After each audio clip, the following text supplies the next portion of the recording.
I'd like to talk about my book, the book I wrote about India, called Poet Under a Soldier's Hat.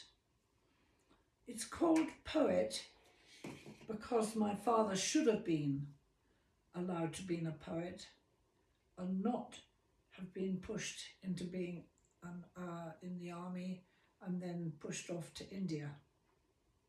So Poet Under a Soldier's Hat. An unwilling officer's adventures in the last years of the British Raj. Well, this book covers 100 years of colonial rule through the personal stories of one family. It just happens to be mine. So it includes also, and through the stories you learn a little bit about the history and about the customs of the time. For example, my great-great-grandmother at the age of 16 was married off to an 86-year-old. Well, why, you wonder? Well, he was white and she was half Indian. A quarter, actually, I think. A quarter Indian.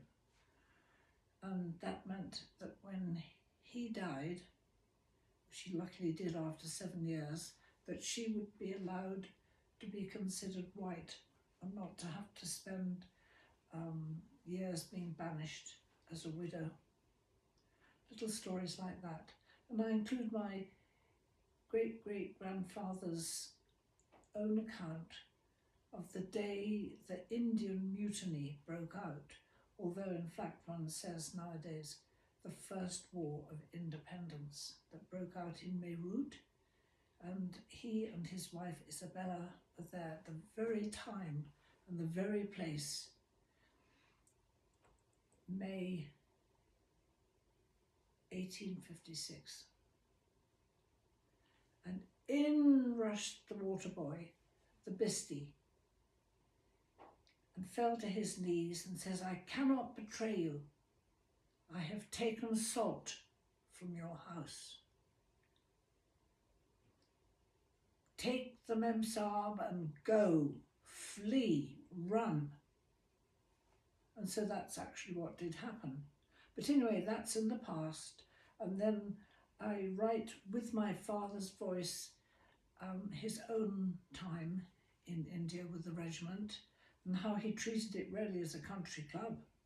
He wasn't interested in square bashing and all that kind of thing.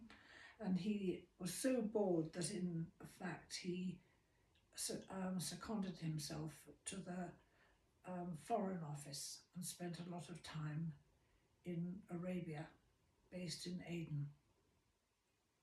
So that is the book, and does not contain information dumping.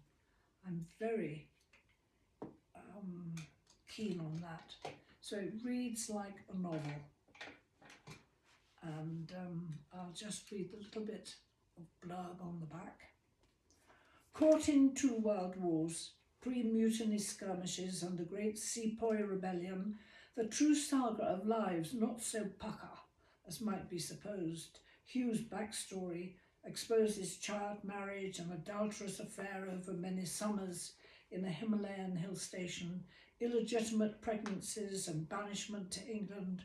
More a poet than a soldier, Hugh, a British officer of the Raj, serves with the 3rd Queen's Alexandra's own Gurkha rifles in the Khyber Pass bordering the northwest frontier Afghanistan. Mountain trekking, skiing, gentlemen's sports, bandits, tribal warlords, missionaries, ordinary men and ghosts are not enough. Bored, Hugh succumbs to the political and foreign service in Arabia, Persia and Waziristan. Until disgraced, he is invited to return to his regiment. A naked colonel's dictum, "Conformity kills," guides Hugh's adventurous life. Partition frees both India and Hugh. And in fact, I do include my father's obituary from the London Telegraph newspaper, just to prove that I didn't make the stories up. Now, I did create, you could say, his speech all the dialogue and all the descriptions of places, because in fact what he left behind that he'd hoped to publish was something he called Memoirs of an Eccentric Colonel, but it was written like a military report. Went into the desert, Leahy, 40 miles, and that was the end of it. Luckily I've travelled and lived there in the Middle East and was born in India, so I had quite a lot to add, you could say. And my grandmother, I remember her, she made herself so religious and goody sitting in her bath chair with a tartan rug over her lap. And I can hardly equate it with the 2 illegitimate children, the wild affairs that she actually had. Anyway, it's quite informative and fun to read, I've been told.